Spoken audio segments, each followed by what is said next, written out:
बेइज्जती कटती है, जिथे भी कदम पड़ती है फिर बेइज्जती कटती है, अपनी बेइज्जती समझती है कदम लोग पीछे गए कि सरकार भी चाहती थी संघर्ष जो लंबा जाए, जाके तुम थक जो हंब जो थोड़ा हरा लिया जाए, पर उन्होंने की पता सी जो वाह वास्ता है जल्दी लोगों पे जिन्होंने रब वास्ता है वो लोगों की लुट सुट लोगों के हकों के डाका मार के एक पैसा कमाने वाले लोगों को की पता है कि ये लोग जेडे खेतों के मिट्टी नाल मिट्टी होकर सारे देश का ढिड भरते हैं, नशा महाजीवन करते हैं, परमात्मा की रजा च रहिंदे ने। सो इन्होंने तुसीं तां की दुनिया की कोई ताकत जी हरा नहीं सकती। सो दूजी इस गल की बधाई देना, मेरिया भैणां बैठिया बुजुर्ग बैठे, सरकार को लगता सी भी हुण बढ़ाई आ जानी, इधरों कणक झोने की दवाई आ जानी, मौसम से भी कोई कसर नहीं छड़ी के हंब के थक के सारे तुसीं घरों तुर जाओगे। सो इस गल की बधाई देना कि जी बर्फ की घड़ी है वो निकल चुके हो। दूजी कि लोगों की हमदर्दी, लोगों का सहयोग तुहाडे नाल जुड़ गया। जिहड़े लोग इस मोर्चे दे विच भी नहीं आ सकते, देशां विदेशां दे विच भी बैठे ने, वो भी उम्मीद करते हैं कदों किसान जित के अपने घरे आउण, ये दिन कदों आऊगा। सो इस गल की भी बधाई देना। सो हुण दूजी गल कि जिहड़ी हुण किसान अंदोलन की दूजी लहर उठन वाली है, क्योंकि धुप्पां तुसीं हटा दियां, सर्द रातां तुसीं हटा दियां, तूफान मींह झक्खड़ थोड़े सिरां तो लग के थोड़ियां झुग्गियां ला के लै गए, ते सरकार ने भी विकास की सभी जिहड़ियां चालां चल रहीआं सी वो भी चल के देख रहीआं, ते हुण तक थोड़े जिहड़े हौसले ने वो भी बुलंद ते चढ़दी कला च थोड़े चेहरे ने, ते हुण ये अंदोलन जितना कोई बड़ी गल नहीं, ते हाथी निकल गया पूछ रह गई। ते सारे नौजवान भरावां जिहड़े तुसीं बैठे हो, मैं बेनती करूँगा कि हुण जुड़न दा समा, हुण आपां विहले हो गए आ। सारे कलाकार कल आईफोन तो बाद अंतोज बाद असीं गाजीपुर के बार्डर से गए तो उत्थे भी साडे जिहड़े लोग ने मोर्चे चढ़दी कला ने पूरी आसबाद ने इस मोर्चे को लैके। तो सारे फिर मैं आप सबको बहुत बहुत बधाई दिंदा कि तुसीं जिहड़ा मोर्चा हुण जिद्दी बैठे हो, हुण पिछे हटण वाली गल नहीं, मौसम भी ठीक हो गया, ते जिहड़ी दूजी लहर है जल्दी इन्हां दा मोरी वेखला बोल करांगे, ते नाले जिहड़ा तुहाडा ये अंदोलन है ये दुनिया का सब तो लंबा शांतमई जेतू अंदोलन के तौर पर जेतू संघर्ष के तौर पर दुनिया के नक्शे से जाने जाओ। सो दो लाइना मैं थोड़ा सुना भी देवा, क्योंकि बाबू सिंह मान साहब इतने अक्सर आते जाते रहे कलाकार, लेकिन उनके बहुत खूबसूरत लाइना से किसानों के दौर चलिया कि गाना गाया जाए कि किसान अंदोलन के योगदान पाया जाए, कोई ना कोई गीत गा के फिर फोन करके गाना गाया सी, तो वो दो लाइना मैं जरूर वर्तमान के चेहरे थोड़े नाजर करूँगा। हथी किरत जवान वाला हो अपनियां दित्तियां खावन वाला, हथी किरत जवान वाला अपनियां दित्तियां खावन वाला, बन के चगल चकावन बाला जदे इंसान बोलदा है, उसदी कूक अंबर तक जांदी जदों किसान बोलदा है, कूक सुने घर रब दे जदों किसान बोलदा है, फसल किसान नूं हुंदी अपने पुत्तरां वांग प्यारी, अंदर खाते हक साडे ते फेर दित्ती गई यारी, पैसा पैसा जोड़ जोड़ असी मुल जमीनां लईआं, होए काहदा साडा जिउणा जेकर ये भी हथ न रहीआं, करता कहर कानून बनाता जिउंदा मार दित्ता अन्नदाता, इहदे हक विच भारत माता कुल जहान बोलदा है, उसदी कूक सुने घर रब दे जदों किसान बोलदा है, कूक सुने घर उसदे जदों किसान बोलदा है। सो दोस्तों हुण ना डोलिओ, हुण काम निकल गया, बजाई भी होगी, थाली भी लंघ गई, हुण आपां वेखदे फिर खाड़े इत्थे शुरू ने, सारे कलाकार तुहाडे नाल दे, हुण कोई ना कोई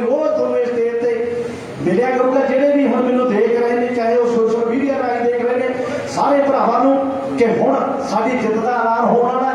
हुण टाइम है जिहड़े भी तुसीं घरां 'च बैठे हो कालियां पा के भैन भरा मोर्चा ते जिहड़े भी तुसीं बॉर्डर तुहाडे नाल लगदे ने उत्थे पहुंचो ते तां कि आपां सुखी शांति यह मोर्चा जित के घरे जाइए। परमात्मा की अरदास करदा कि तुहानूं सारिआं नूं चढ़दी कला च रखे ते मोर्चे की अरदास करदा कि परमात्मा सानूं फटाफट जीतू करके सानूं जित दवा के सानूं घरां च तोरे ते फिर बधाई दिंदा कि तुसीं बहुत कुछ हटा के भी तो सरकार है जी सोचती होनी है भी जिन्होंने वाह पै गया सब कुछ निकल गया झक्कड़ झुल के पर फिर इन्होंने हौसले बुलंद ने उत्थे लंगर चलते हैं उत्थे चढ़ती कला च साडे बजुर्ग ने भैणां ने सो पड़ो दिन दोने जो साडी जित का ऐलान होने वाला तो सारे भरावां नूं वध चढ़ के जिथे भी थोड़े बहुत ने हिस्सा लो ताकि आप इस सरकार नूं दस सकीए। Thank you.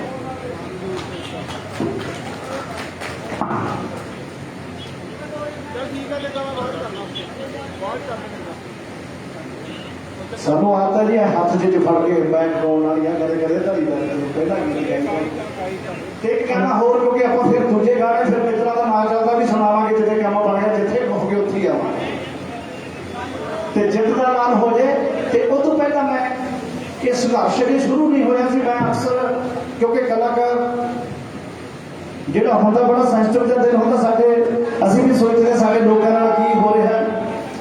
मैं सोचता हूँ 15 अगस्त को जो झंडा चढ़ता मैं जिन्होंने लोगों ने कुर्बानियां की इस मुल्क को आजाद करवाने के लिए फांसियां से चढ़ गए कि सारे लोगों को न्याय मिलेगा हक मिलने उन्होंने साडा जिहड़ा हिंदुस्तान है भारत है रंगला होगा उन्होंने सुपनिया का होगा तो उन्होंने सोचा नहीं होना कदे भी साडा जिहड़ा एक आजादी है उतों भी भैड़ी उस गुलामी तो भी भैड़ी होगी जी अंग्रेज करके साढ़े अपने ने सानू गुलाम ते की सानू वो आज़ादी मिल गई जी साढ़े शहीद चाहते सी कुछ होता कि आप सब की नजर करता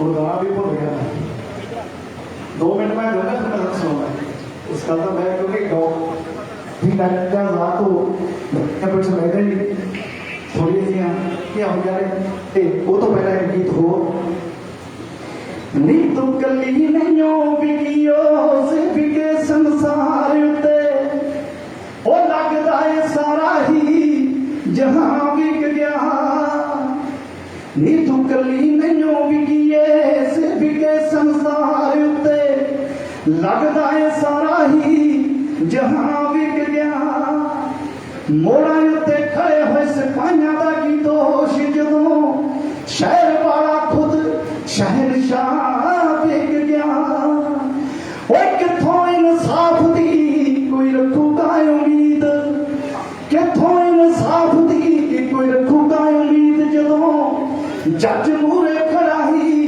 गवाह बिक गया जदों जज मूरे खड़ा ही गवाह बिक गया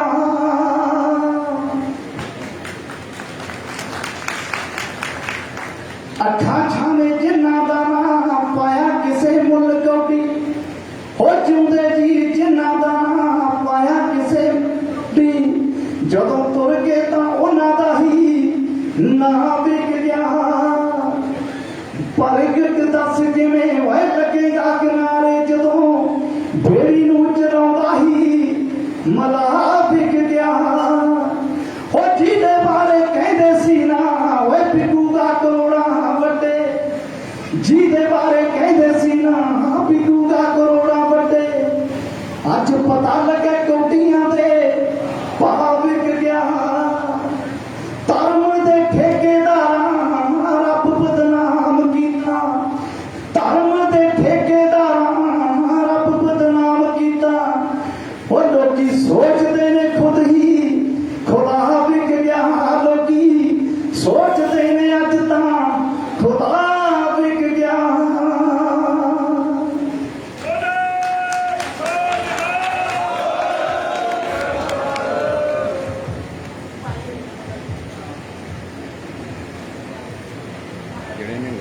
एक गीत होर कि किस्मत वाले आप सच्ची गल है। कदे कदे मैं देखता हूँ कि अंदोलन साढ़े हिस्से आ गया, जो बंदा वेसला हो जाए तो उदों हारिया हुआ कोई नहीं होंदा, तो जो संघर्ष कर पैंदे ने फिर कौमां जागदियां ने, फिर लोग जागते हैं।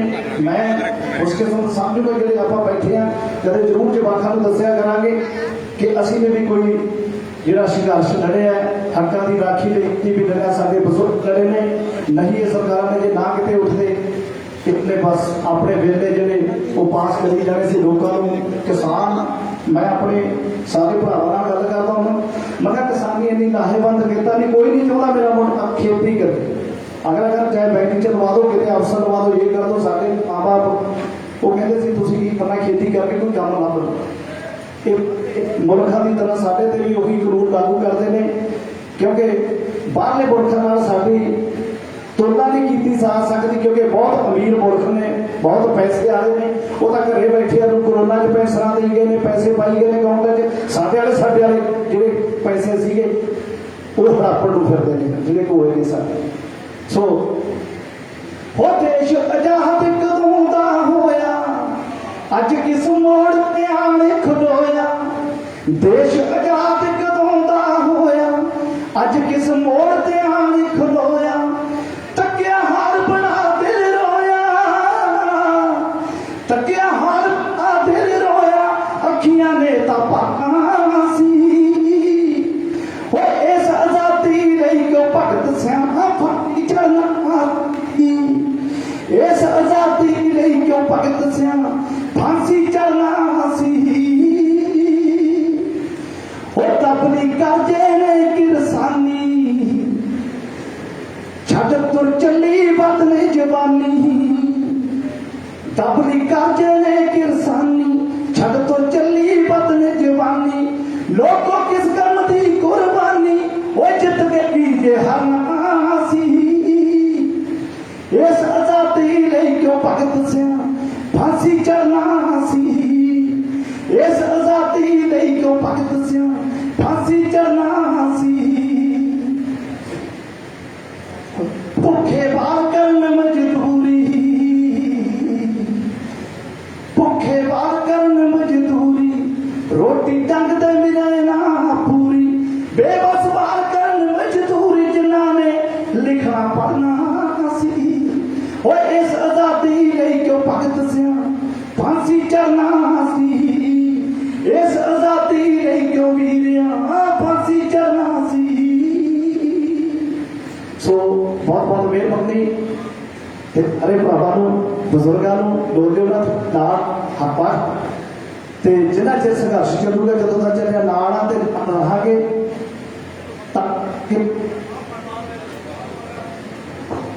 काफी रखे मैं सो इस करके आने, क्योंकि तुसीं असीं भी गाउण तो पहला किसान रहे हैं। कई चैनल वाले पुछ लैंदे कि खेती बारे पता थोनों, मैं कहा भाई जी 4 टाके लगे हुए ने मूई च, उदों डंडे बने होंदे सी चढ़न नूं, जदों गैसां आउंदियां होंदियां सी। ये तो सुन ली रब ने, तुहाडे वर्गे लोगों ने साडे गीतां नूं प्यार दिता, इत्थे तक पहुंचा दे। नहीं साडा भी उदों यही हिसाब किताब सी। साडा बापू कहंदा भी कोई काम ना भरवा, इत्थे तां नहीं लभना, भी मैं बाहर बग के चाहे जिवें मर्जी जाना पवे। ये तुहाडी परमात्मा की कृपा है, जिहड़ा कि अज मैं तुहाडे विच खड़ा। बहुत औखी है खेती करनी, सप्पां दीयां सेरियां ला करके यह जिहड़ी खेती दे विचों पैसा कमाया जाता। आस रखते सी कि चंगे दिन आउणगे, कोई सुणो किसानां दी, कदे लाहेबंद भाव मिलणगे, कुछ ये हो। पर इन्हां दा मां दे पुत्तां ने जिहड़ा पहलां भी साह औखा होंदा सी, ਉਹਦਾ भी गला घुटण की तैयारी कर ली। क्योंकि जिहड़े ये व्यापारी लोग होंदे ने, इन्हां नूं सिर्फ व्यापार सोचदा, इन्हां दे दिल नहीं होंदा, दर्द नहीं होंदा कि तुहाडा किवें गुजारा होंदा किवें ना। मेरे याद आ, मेरे राइटर परमत सिंह गल सुणाउंदे सी, कमाल की गल आ। वो कहंदा एक शहर दे विच लोकां नूं फांसी लाउणा शुरू करता, ते राजे ने हुक्म करता भी सारे नूं फांसी ला लओ। ते धंधे चौपट हो गए। एक बंदा पुछदा व्यापारी, कहंदा अजे कल की विक रहा है? वो कहंदा जी फांसी आले रस्सियां की बहुत कमी है, जिहड़े नाल टंगे जाते हैं लोग। वो कहता क्यों ना रातों रात फैक्ट्री ला के आप रस्सी बना लिए फार टंगना, नाले उन्होंने पता नहीं है मेरे गल च भी पैना है। इन्हां दी सोच सिर्फ मुनाफे की हुंदी है। सो मेरे वीरों, ये संघर्ष जितना अपने लिए बहुत जरूरी है, अपनी जिंदगी का वकार है। मैनूं लगता है जे ये संघर्ष आपां हार गए तो मैनूं लगता कि कोई संघर्ष होना ही नहीं जिहड़ा आपां लड़ सकीए। सो जिन्हों ने इतने रहना, जिहड़े भरावां ने पंजाब च रहना है, जिन्हें जाना छड्ड के उधर चले जाएंगे, पर जिन्हें रहना तो इस घर जितना साडे वकार है, साडे हक्कां दी लड़ाई जितना साडे लई बहुत लाजमी है। सो सारे भरावां नूं वध चढ़ के हिस्सा लो ते जिहड़े भी तुसीं मोर्चों ते बैठे हो, तुहानूं सल्यूट करदा कि तुसीं झक्खर भी तुहानूं डुला नहीं सके, सरकार तुहानूं तुहाडे हौसलिਆਂ ਨੂੰ नहीं ढा ना सकी। तुसीं उहदे चढ़दी कला च बैठे हो, बरसातां हुंदियां ने, उहदी चढ़दी कला च उहदे लंगर चलदे ने। ते इह गल मैं जरूर उम्मीद भी है ते वादा करदा कि हुण जदों लोक पिंडां चों उठ के तां इन्हां दा तख्त है जिहड़ा बिस्तरा गोल करके बिस्तरा गोल होगा तो थोड़ा जो संघर्ष है ये दुनिया से जानिया जाऊगा, दुनिया के इतिहास से जानिया जाया जाऊगा। सो वाहिगुरू जी का खालसा, वाहिगुरू जी की फतेह।